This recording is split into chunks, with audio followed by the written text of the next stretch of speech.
Alright y'all, welcome back to Common Arms channel. Now today's video I'm going to be doing a reaction of the Royal Navy clearance divers. And if you aren't familiar with the clearance divers, basically what they are is sort of an explosives ordnance disposal team, but in a diver format. Now I was never a diver myself, I was never explosive ordnance disposal myself. However, I did work with divers when I was stationed on a submarine base. And from what I can tell, if you're in the military and you're doing any sort of dive operations, you need to be very, very confident and very comfortable in the water. So yeah, that's something that has deterred me from trying to do anything like that. I'm not fantastic in the water. I can survive, but to be able to be so comfortable in the water, especially when your senses are like so dulled, and especially for the clearance divers when there's a lot at stake, yeah, it takes a lot of mental fortitude and a lot of mental strength in general to be able to, accept that and go into it. So, yeah, that's basically my background with divers. So I'm interested to see what their training is sort of like, because it's a very weird dynamic to have explosives ordnance disposal and then a dive team at the same time. So let's check it out.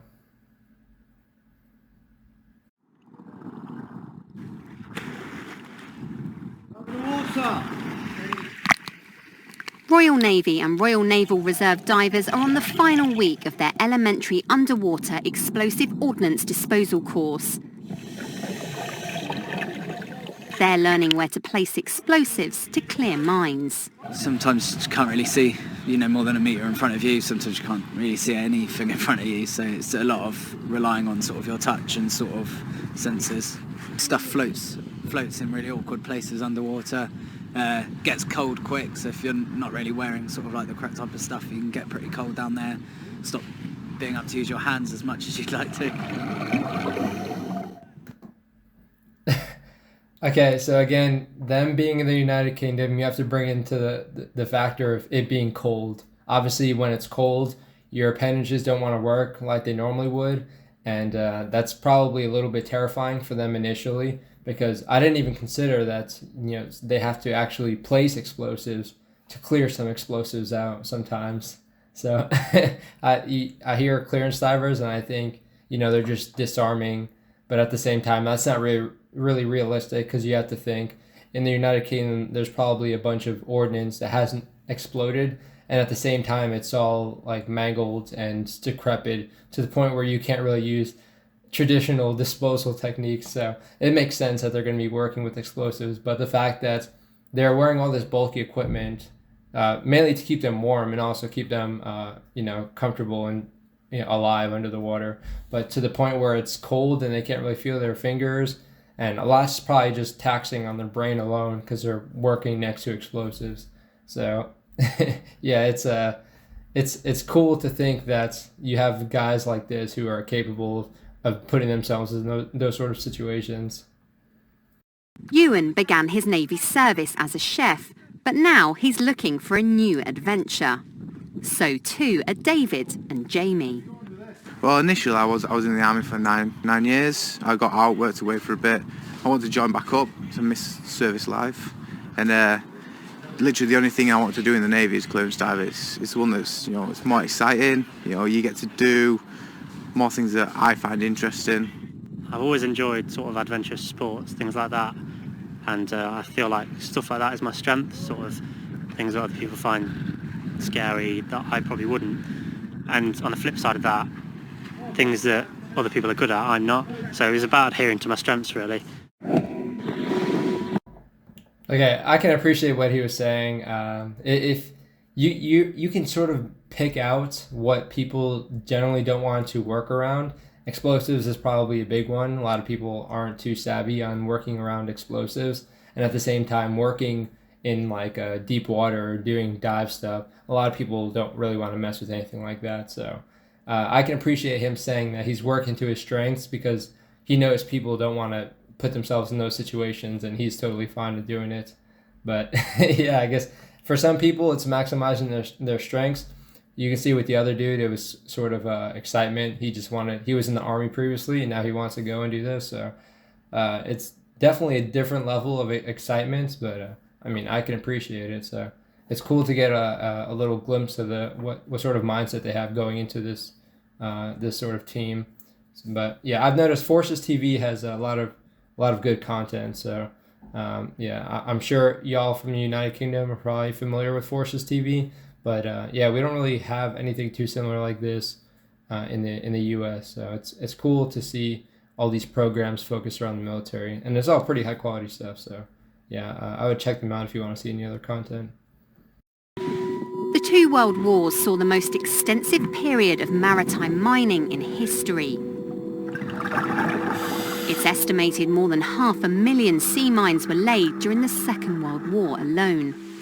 Add to that the amount of unexploded ordnance which ended up in the sea, and there are millions of dangerous items that shouldn't be there. It's a legacy that still makes work for the Royal Navy. The divers of Southern Diving Unit 2 removed 5 tons of explosives from the seabed in just 12 months last year. That included removing ordnance from the path of the new HMS Queen Elizabeth in Portsmouth.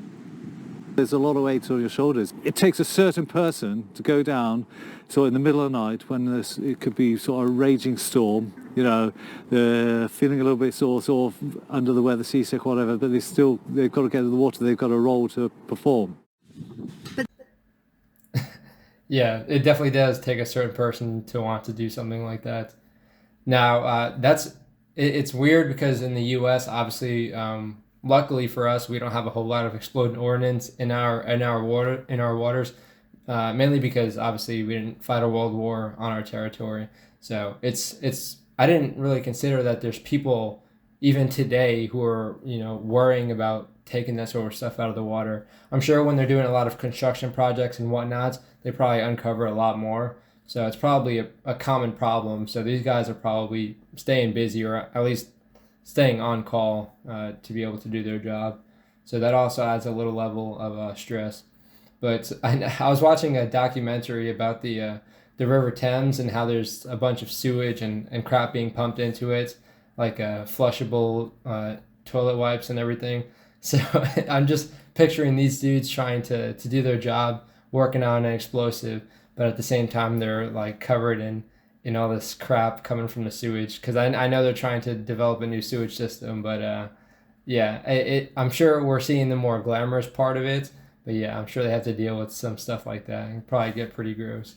So kudos to them for being able to tolerate that. No offense to the UK, I'm not saying your country is dirty, but I know that is a problem because the sewage system is super old. These regular and reservist divers wouldn't be here if they didn't think that they were that kind of person. 220 bar. They're at one of the most specialised tri-service training units in the country. Equipment check's correct. Diver ready for the water. DEMS is the Defence EOD Munitions and Search Training Regiment. It prepares more than 2,400 students a year from all over the world to work in bomb disposal and search. It's one of the last days of the course, and something unusual is happening. It's called the softly process. It simulates diving at deep depths or in murky water. When these divers can't even see their hand in front of their face, they still need to be able to identify a mine, torpedo or airdropped weapon. Taking that one sense away just makes a massive difference. You have to really rely on touch, but then you've got to be sure not to go too rough with it, because obviously, contact, so you need to be careful with your contact. The dive... Yes.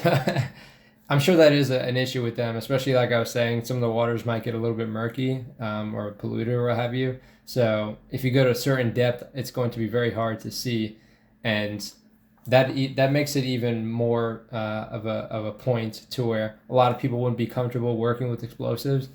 There's going to be even less people comfortable working with explosives that they can't see, and sight is like a reassuring sense for human beings. And when the sense of sight is basically useless, or even like, it holds you back from uncovering the truth, then yeah, it's going to be a little bit sketchier for them, because they're going to be feeling around, trying to determine. You have someone on the water probably scanning, saying, this is a general location. Then you have someone just fishing through the murky water, trying to determine what kind of explosive this is. So touching an explosive that's been laying there for a long period of time, I mean, some people might feel more comfortable with it because it's old, but at the same time, yeah, you don't know what kind of condition that explosive is in. So yeah, it takes a lot of guts to be able to do something like that, walk up to an explosive and start touching all around it, trying to determine the size and nomenclature of it. But yeah, that's crazy to me. Divers are marked on just how accurate their drawing and identification skills are. It's extremely important, because if they come up and tell us something that isn't right, we are then going to go down the wrong avenue, and we'll think that the munition, effectively he could come up and say, it was this, that and the other. And we think, oh, well, that's only a practice mine or a drill mine or something of that description.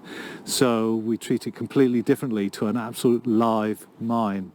And obviously he could be putting himself in danger, the next person in danger, or if the ship's close to it, the whole ship's company in danger. It's test day. The students have to put all their experiences from the last 2 weeks into practice under the water. They wear the clearance diver life support equipment set. It's specially designed for the mine clearance role, when even the slightest sound, changing magnetic field or pressure could have devastating consequences. As you can see here, he's got two large breathing loops coming down from the back of the set, and underneath them are two counter lungs. That basically creates a loop that the diver will breathe through, allowing no bubbles to escape, allowing the system to be acoustically quiet, allowing us to approach influence weapons. We can't show you.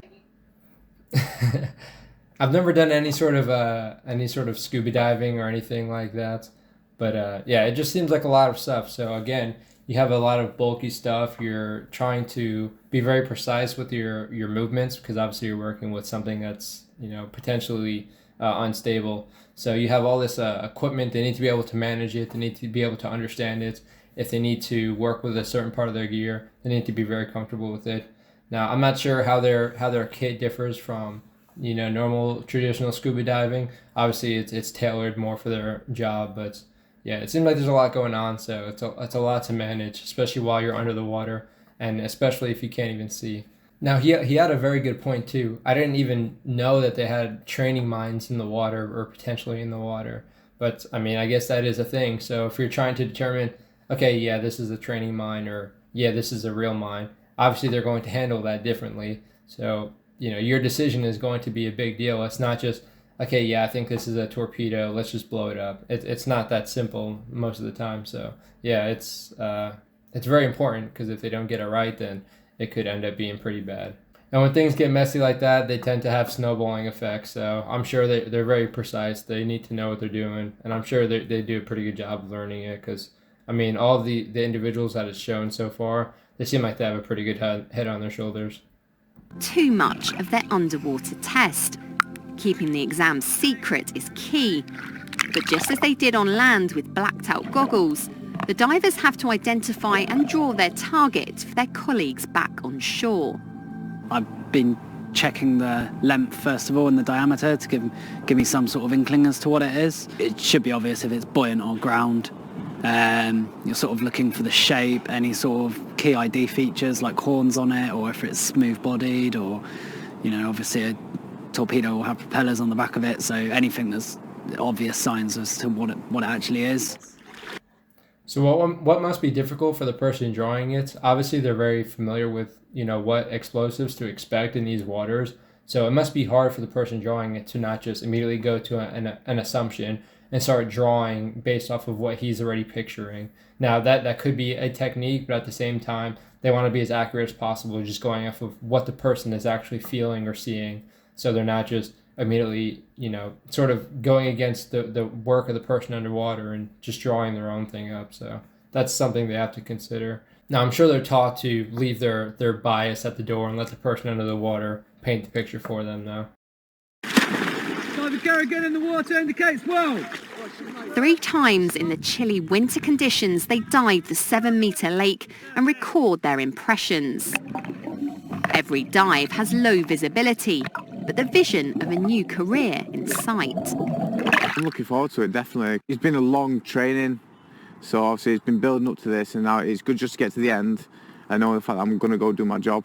It makes you want to learn more, really, and I never thought I'd say that, but because it keeps you alive, I guess. So always about educating yourself, really, and just you want to be a good member of a team. Every year across the UK and on mine hunters in the Gulf and the Mediterranean, Royal Navy divers deal with hundreds of underwater incidents and help keep our seas safe. With all 7 students here passing the course, this next generation will soon join them. Yeah, awesome. So he has a very good mindset, and it's a mindset that I can appreciate, especially coming from infantry. You know, you can do the bare basics, learn the bare basics to keep yourself alive and be sort of effective, but it's always constantly building off of your experience, learning more and more, not only for your survival and your buddy's survival, but at the same time just being a better team, being a better operator for whatever job you're doing. So I can definitely appreciate that mindset that he's in. But yeah, I'm sure these guys work a lot of the times sort of off the radar. People don't necessarily understand or see what they're doing. So it's nice to have like a spotlight on the people doing these things behind the scenes. I'm not sure. I don't live in the United Kingdom. I don't know if this is on the news like occasionally, but I'm sure it's on the news if like someone's doing a big construction project and all of a sudden it gets delayed because they find something like this. But yeah, huge respect for anyone who does any sort of occupation where they're not really in the limelight, so to speak. And yeah, I can appreciate that for sure.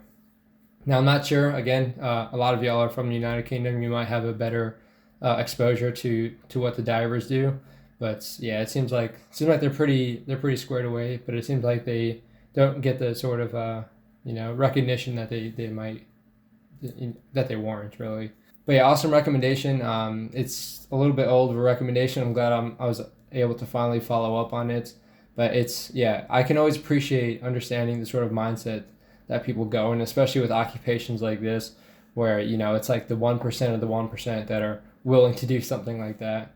But yeah, huge respect for anyone who's doing anything like that. Bomb disposal, diving stuff. Obviously, it's scary stuff. It's not human nature to want to be doing anything like that. But yeah, huge props to them. But if y'all have any other recommendations, this is a military unit, but at the same time, they do a lot of stuff for civilians and for the government, the state, or what have you. So if you have any other recommendations, whether it be military or even like law enforcement in a similar aspect, I'm definitely willing to check it out. There's a lot of like units like this in the United States, and I could probably do a little bit of reaction to that too. But it's cool to see what people in other countries are doing, because I'm not necessarily having the same exposure, especially because countries have different histories, different things to focus on, and they generally tend to focus on different things based off of what their history has been through. And yeah, very cool. Again, keep the recommendations coming. This was a very good one. I didn't really know what to expect looking into it, but yeah, I hope you all enjoyed the video. I hope you learned something, because I definitely did. But keep the recommendations coming. Thanks for watching, and I'll see you all in the next video.